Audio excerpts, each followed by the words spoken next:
Bom dia a todos.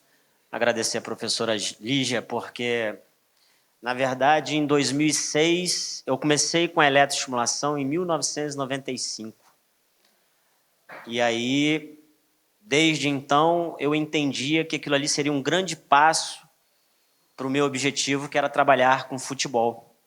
Entrei para eu era engenheiro civil. Na engenharia, eu resolvi, era do Exército, era consultor em engenharia civil do IME. E aí resolvi sair para ser fisioterapeuta. A família quase me mata. Ninguém concordou, obviamente, mas eu tinha um plano na minha cabeça e graças a Deus deu certo. Em 1995, quando eu ouvi a primeira vez sobre eletroestimulação, eu quase saí da sala, apavorado, porque o professor de eletroterapia falava absurdos sobre engenharia. Essa é a minha preocupação. Quando eu lancei o livro em 2006, plateia enorme aqui na Forte Editora, em São Paulo, tinha aproximadamente no estúdio, no lugar, tinha mais ou menos umas 2.000 pessoas, absurdamente muita gente. Eram muitos livros sendo lançados. Quando eu lancei o meu livro, quando eu fui falar, não ficou ninguém na plateia. Ficou eu e o representante da Forte Editora e mais ninguém. Vocês entendem que a eletroestimulação ela evoluiu muito. Mas lá atrás, foi muito difícil para eu falar sobre a eletroestimulação. Por quê? E a minha preocupação agora, por exemplo, sobre uma meta-análise.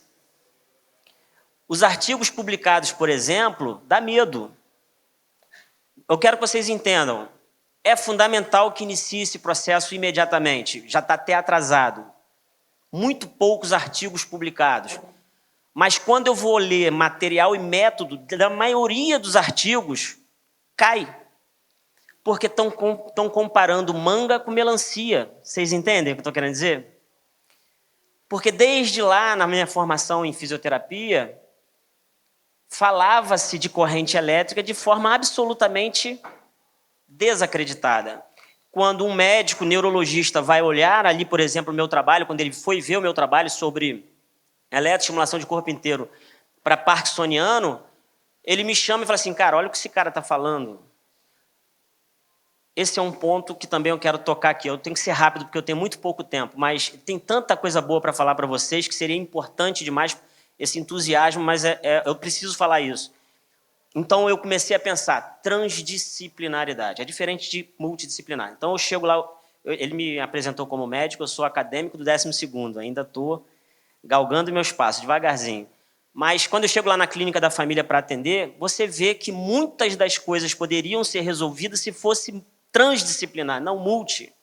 Porque eu falo uma coisa, a nutricionista fala outra, o endócrino lá fala outra, aí vai no geriatra é outra coisa e o paciente fica polimedicado. Beleza? Não é isso? Transdisciplinar é diferente. Eu pensei, se eu trabalho com um médico, neuro, um ortopedista, um cardio, um endócrino e eu médico do esporte, eu vou conseguir completar um trabalho bacana, completando o trabalho com a parte funcional da fisioterapia do preparador físico. Falaremos a mesma língua e na hora que eu publicar um artigo, eu publico ele com você acreditando, com você entendendo e com você apoiando. Esse é um ponto. Então, hoje eu leio os artigos, me assusto. E eu vou mostrar para vocês por quê. Quando fala-se que a Alemanha é a impulsionadora, não é.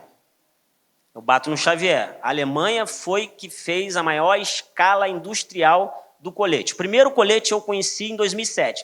Logo que eu publico o livro em 2006, a quem interessava, leram o livro e me chamaram, eu trabalhava no Japão, me chamaram na agência JAXA. É a agência que trabalha equipamentos de alta tecnologia para a NASA. O primeiro colete nasceu lá. Mas o colete não é um problema. Nos Estados Unidos, em 1984, os Estados Unidos começa a perceber que a técnica de eletroestimulação estava evoluindo a passos muito largos.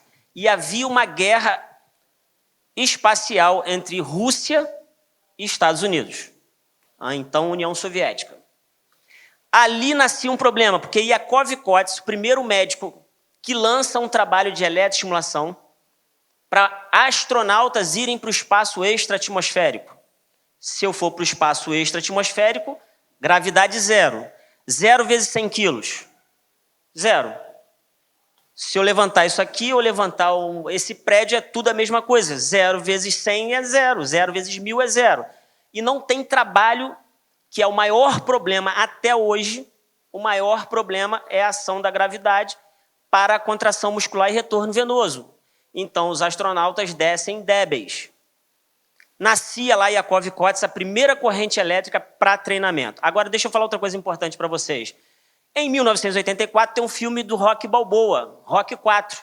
Ele luta com Dragon, um soviético. E o Rocky Balboa ganha a luta treinando com toros. Lá ele não machuca, não tem menisco, ele não faz tendinite, ele não faz nada. Ele sobe com toros, as escadarias e tal, e ganha o Dragon que treinava com a eletroestimulação. A eletroestimulação de corpo inteiro já era lançada em 1984. E daquela maneira havia uma mensagem subliminar, e eu conheci essa mensagem, porque passei nos Estados Unidos, conversei com vários pesquisadores do assunto, e eles falavam que a preocupação deles é que a Rússia assumisse essa vanguarda. Entendem o que eu estou falando? E aí acontece um problema. Vamos deteriorar a técnica deles vendendo o Waybitronic. 1406, liga já. Colocaram o Waybitronic no abdômen e falaram assim, não precisa mais malhar, você agora vai ficar com o abdômen top. Óbvio que qualquer pessoa em sã consciência vai saber que isso não funciona. Concordam? Bom, esse é um ponto. Deteriorar a técnica e, por isso, aqueles fisiologistas foram lá falar que a eletroestimulação causa rabdomiólise. Não entende nada de fisiologia, pelo amor de Deus. Rabdomiólise, eu vou correr uma maratona, se eu estiver destreinado, desidratado, se eu for atendido a tempo, eu não faço uma rabdomiólise. Pode fazer se eu estiver muito sedentário. Rabdomiólise vai muito além. Mas, muito bem, aí passa-se o tempo e eu lanço um livro, bem tupiniquim, mas era o que eu tinha de literatura no momento. E o que eu pensei? Vou lançar um livro, Eletroestimulação e Exercício do Futuro, para tentar chamar a atenção e reunir, já que eu não tenho artigos, reunir os livros da vida. Biologia, biomecânica, fisiologia do exercício, fisiologia humana. Fui juntando informações e aplicando indiretamente treinamento com eletroestimulação. Quando eu pego os artigos e leio, você não entende a primeira coisa que se falam. Estão comparando goiaba com jamelão. Estão falando de elétrica. O que é eletroestimulação? A engenharia preconiza 4 tipos de correntes. Isso é engenharia, gente, é física. A engenharia preconiza phase, tens, galvânica e farádica. Beleza? Não existe outro tipo de corrente. Quem é a EMS? A corrente russa. A antiga corrente russa produzida por Yakov Kots em 1971. Ela vem de quem? Ela não existe na engenharia. Ela vem de quem? Ela vem do TENS. É uma corrente bifásica, simétrica, senoidal, que não tem efeito polar. Ou seja, ela transita no polo positivo e no polo negativo. Só que ela é de baixa frequência. Guyton, em 1987, citou claramente que para eu treinar as fibras do tipo 2B isoladamente, eu preciso treiná-la com uma frequência elétrica de tanto. Eu vou mostrar para vocês aqui. Eu que passo, né? Eu vou passando. É tanta coisa para falar que eu acho que eu não precisaria nem ler para vocês os slides. Bom, isso aí já é um slide que fala sobre isso. Ó, tem o Adel e Lux em 1990, Scott em 1998, Robson e Snyder em 2000, todos médicos. Falando sobre a eletroestimulação. A eletroestimulação que nós usamos, a EMS, é uma corrente russa. E qual é a diferença da corrente russa? A diferença da corrente russa é que a corrente russa ela era fixa numa portadora em 2500 e modulada só em 50 Hz. Isso é engenharia. A corrente elétrica ela tem que ser de média frequência ter modulação em baixa frequência. Isso é engenharia. O TENS não dava para fazer isso. E aí eu vejo publicações dizendo que a eletroestimulação é insuficiente para o treinamento físico ou para a reabilitação, porque ela não consegue atingir a contração isométrica voluntária máxima. Óbvio, fez com TENS. A publicação, TENS e corrente russa é a mesma coisa. Não é. Eu já falei sobre a deteriorização da técnica utilizando para estéticas, fins estéticos, que vai aumentar o bumbum. Acabei de falar com o Diego, que vai para os Estados Unidos, também falei sobre isso. Ah, vai queimar a gordura. Para. Se alguém quer comprar o equipamento para isso, é mentira. E eu falei para o Xavier, eu falo verdade. Agora, assim como eu pratiquei, a minha vida prática, os artigos científicos são importantes, mas eu me considero um objeto de estudo, assim como quem pratica a eletroestimulação é objeto de estudo. E aí você vai ler os artigos não são publicados naquela pessoa que você vai usar no seu dia a dia. Correto? Aí tu vai pegar o artigo, ele é publicado no idoso de 75 anos. O artigo todo é produzido em sarcopenia para o idoso de 75 anos. A sarcopenia é irreversível. Óbvio que não vai dar resultado. Só que eu tenho que entender que quando eu, por exemplo, precisava dizer para o meu atleta que ele ia aumentar a velocidade dele, como o Nenê, como o Usain Bolt, como Lewis Hamilton, eu tinha que apresentar resultado. Concorda? Porque se eu aplico ali no Joãozinho e ele realmente recebe esse resultado, ele não é um atleta de alto rendimento. Como é que eu publico artigos em atletas de alto rendimento? Então, nenhum dos artigos publicados, nenhum, zero, é publicado em atleta de alto rendimento. Então, esse é um problema também. E aí começam a dizer que você vai aumentar bumbum. Use eletroestimulação se o bumbum vai crescer. Não vai, né? A eletroestimulação de corpo inteiro, na verdade, a gente precisa pensar numa coisa muito importante. Foi inventado primeiro as 4 correntes. TENS, analgesia, farádica, FACE e a galvânica, que produz queimaduras na pele, que a partir da queimadura pode produzir rabdomiólise. O trabalho publicado que eles disseram que causa rabdomiólise é uma queimadura de pele com galvânica. E eles entendem que é uma eletroestimulação que é igual à eletroestimulação do colete. Aí entra uma questão que a gente também tem que se preocupar e eu falo com eles o tempo inteiro. A corrente que está sendo executada no teu colete tem a frequência adotada certa? É de média frequência que não causa queimadura? É modulada em baixa? Qual é a frequência portadora? De 2.500, a corrente russa antiga de Yakov-Kots, que ela é mais barata? Ou é de 4 a 5.000 Hz que você pode fazer neuroplasticidade? Então, o Guyton, em 1987, Andrews, eles já produziam trabalhos falando que a forma correta de atingir todas as fibras musculares, independente do princípio tamanho de Hahnemann, era a partir da eletroestimulação. Mas ele não sabe nem que existe a eletroterapia. Entendem isso? Eles entendem, a partir da fisiologia, que o mecanismo de potencial de ação, logaritmo menos 64 é igual a concentração interna sobre concentração externa é igual a menos 94 milivolts ou menos 70 milivolts. Nosso circuito elétrico, bioeletricidade, ela é provocada a partir do córtex cerebral, faz a sinapse, a partir da corrente elétrica que tem o fator bioquímico entre a fenda sináptica. Não é isso? Para eu conduzir esse trabalho da melhor maneira possível, a corrente elétrica tem que conversar com o meu sistema nervoso central. Se a frequência for errada, ela é mentirosa. E o que a maioria das empresas estão fazendo? Vendendo equipamento. Não é só ter o colete, gente. Tem gente vendendo gato por lebre. A corrente não vem com a frequência adotada. Eu peço para medir no osciloscópio. E ela tem que ter a frequência média baseada com a modulada em baixa. Ou seja, o hardware é de 3.000 Hz a 5.000 Hz. Melhor de 5.000 Hz, é a mais cara. E eu modulo ela embaixo, ela é o meu software. Eu modulo de 0 a 150 Hz, que vai definir para mim o tipo de trabalho que eu vou fazer. Aí tem um monte de coisa que me preocupa também. Dizem de frequência como se fosse um trabalho de intensidade. Tem muita coisa para falar para vocês, eu vou perder o meu tempo, eu não quero perder meu tempo. Mas a pessoa fala no artigo sobre frequência. Frequência é você ver a Globo no canal da Globo. Qual é a frequência da Globo? Você consegue ver o SBT no canal da Globo? Concordam? Frequência, você mudar lá na estação do rádio. Falam de intensidade. Aí eu tenho que ver com o preparador físico qual é o conceito de intensidade. Intensidade é miliampere, aumentar ou abaixar. Frequência não tem a ver com intensidade. Como é que eu acredito nesse artigo?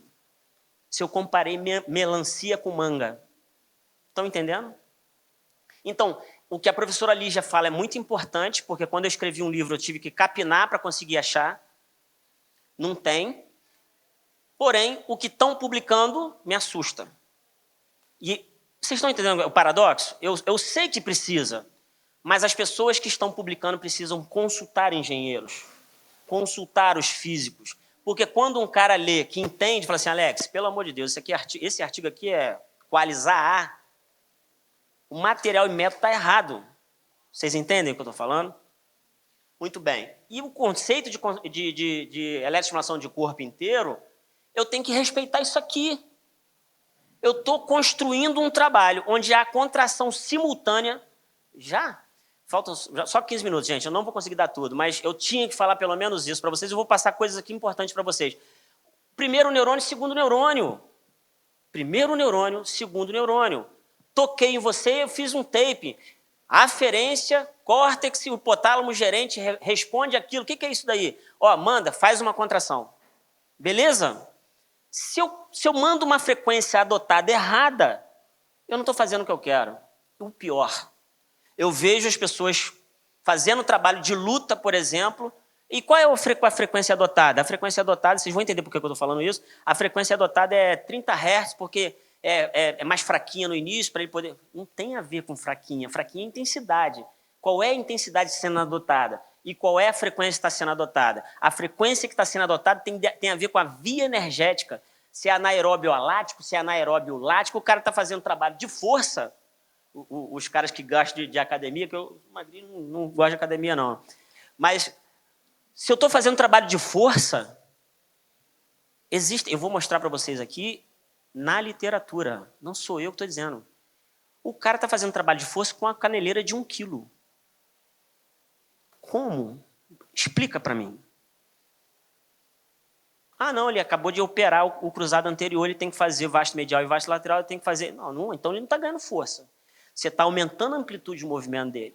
Você está ativando mais as fibras musculares e a fibra muscular ela responde ao princípio tamanho de Hahnemann. Fibra do tipo 1, 2A e 2B. Existem 3 fórmulas. Se eu não faço essa comunicação correta e ela está relacionada com a frequência, está tudo errado. Aí você fala para mim assim, poxa, Alex, você condena todos os trabalhos? Óbvio que não. Hoje eu estou feliz. Porque quando eu comecei a falar, eu comecei a palestra falando para vocês, eu cheguei aqui para publicar meu livro, ficou uma pessoa, só o cara que aceitou meu livro para publicar. Ficou ninguém, foi todo mundo para o coffee break, eu fiquei sozinho. Hoje não, hoje eu vejo que tem pessoas interessadas, mas, apesar da professora Lígia levantar essa bandeira, que as publicações são importantes, a gente primeiro tem que saber se a publicação realmente ela é fidedigna, né? Até a própria aplicação dela. Então, a unidade motora... Você consegue clicar para mim em unidade? Dar um clique em unidade?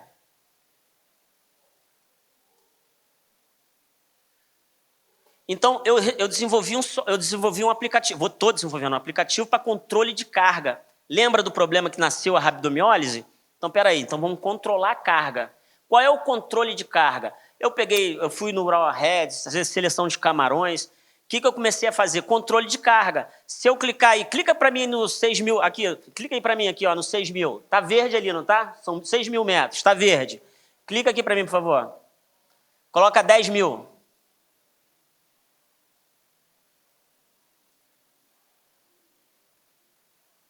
Dá Enter. Ficou vermelho, beleza? Aumentei muito minha distância total de treinamento. Estou no vermelho. Chama-se o paradoxo do treinamento. Qual é o maior erro, principalmente no futebol? O cara correu 10 km na partida, tira, descansa. Errou. Destreinamento também é ruim, é negativo. Eu perco massa muscular com destreinamento. Eu perco performance com destreinamento. Mas eu tenho que entender aonde eu estou indo. Então, esse aplicativo vai conduzir o tipo de carga que eu devo fazer, inclusive com a eletroestimulação. Coloco unidades arbitrárias, faço meu controle, aplico e faço um controle de carga para eu saber se ele pode fazer 1 vez na semana, 2 vezes na semana, 3 vezes na semana, 4 vezes na semana. Agora, tira, por favor, o Excel. Passei aqui só para mim, porque à tarde eu vou falar sobre treinamento lesão zero. Passa para frente, por favor. Não, eu que passo. Desculpa. A tecnologia, né? E bom, aí o que acontece? A corrente é isso aqui, ó, bifásica. positivo e negativo, ela tem um tamanho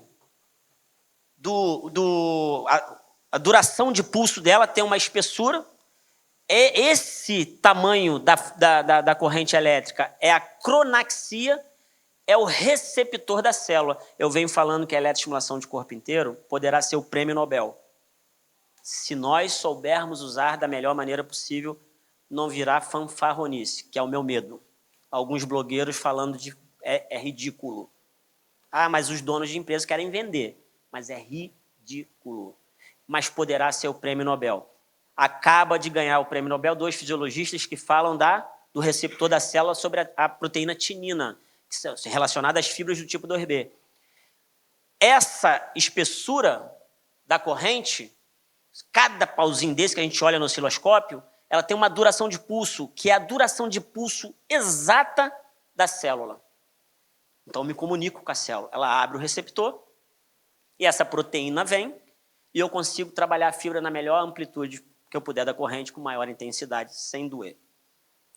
Para isso, a corrente ela realmente tem que ter 1, 2, 3, 4. Aqui eu tenho 4 Hz de portadora. Por acaso, ela tem 4 Hz de modulada. Eu coloco aqui 2.500. Aí aqui tem 2.500. Então, portadora e modulada. A modulada é a que eu produzo o trabalho para separar as fibras musculares. Então, ela tem que falar. Paradoxo Treinamento já deu uma comentada com vocês. Quando eu trabalhei esses 2 caras aqui,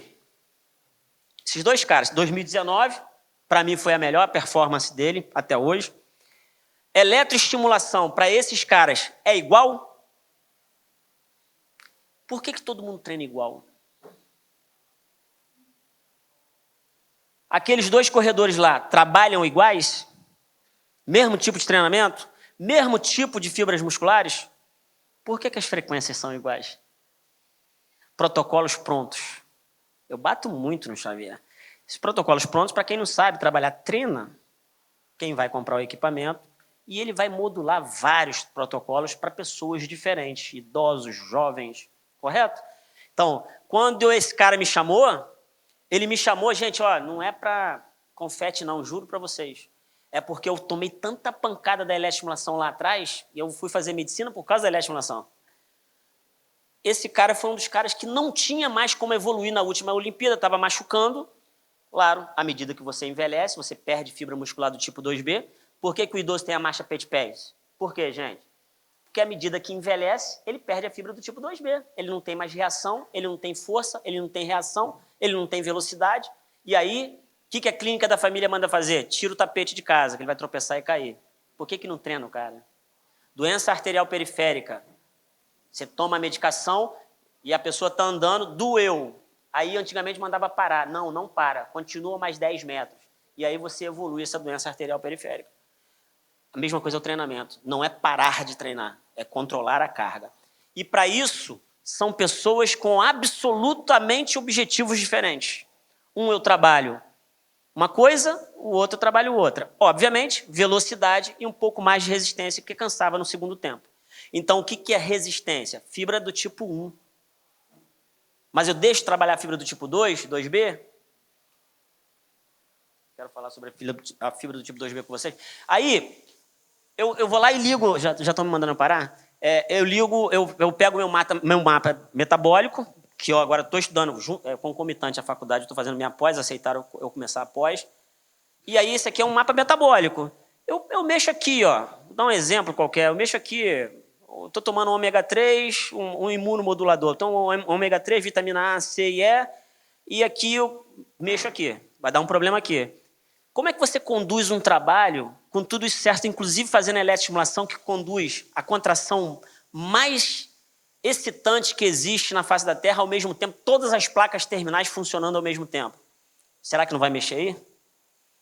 Vocês entendem que não é um trabalho de frufru, nem perfumaria, correndo na praia falando que aquilo ali, você vai emagrecer 50 quilos, se você fizer 20 minutos equivalente a 1 hora? É isso que eu não gosto. Não porque eu trouxe a técnica para o Brasil na época, ninguém falava disso. Não é nada disso, é porque hoje, já que a gente chegou nesse nível, vamos aumentar a nossa massa crítica. Aumentar a nossa massa crítica é saber que a gente precisa fazer algo que realmente surta efeito, mas com seriedade. Porque o nosso sistema é sério, é muito sério, né? Bom, as fibras são subdivididas em fibras brancas ou vermelhas.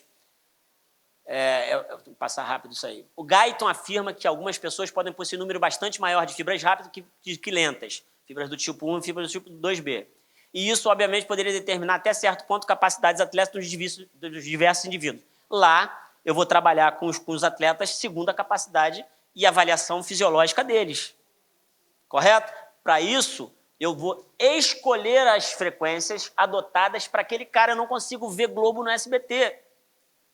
Qual é a fibra que eu vou escolher? Qual é a fibra que eu vou escolher trabalhar?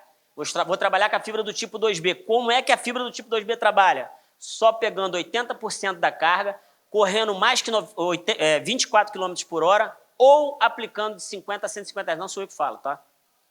Quando eu li isso a primeira vez, as características de cada fibra tem uma característica. Cada fibra tem uma característica. Não sou eu que falo, Janda em 1979, e eu gosto de deixar essa palestra, gente, a palestra é de 1998. E eu adoro deixar os autores de 97, 79, de 76, porque ninguém até hoje publicou algo dizendo que era o contrário. Johnson em 76, Janda em 79, Hugla em 1988, Guyton, que para mim é o meu livro de cabeceira, apesar de ter outros muito bons. E aqui, gente, comportamento funcional, estática, dinâmica. Estática, eu costumo que eles erram em falar de estática, porque a fibra muscular, microscopicamente, ela está contraindo. Vocês sentados estão utilizando as fibras do tipo 1. Daí o velhinho tem a marcha pé-de-pés. Qual é a fibra que ele treinou a vida inteira? 1, fibra lenta. Ele não fez mais. Como é que eu treino a fibra do tipo 2B?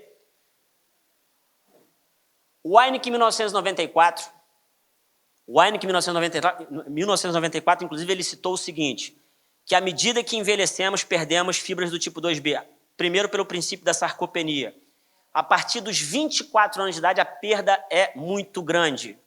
Então, eu já passo a entender que pessoas a partir de 24 anos poderão ser muito bem treinadas se utilizar a eletroestimulação. E aí, Scott, em 98, fala que a frequência de ativação das fibras fásicas, fibras do tipo 2B, é de 50 a 150 Hz. Não foi um vendedor de equipamento de eletroestimulação.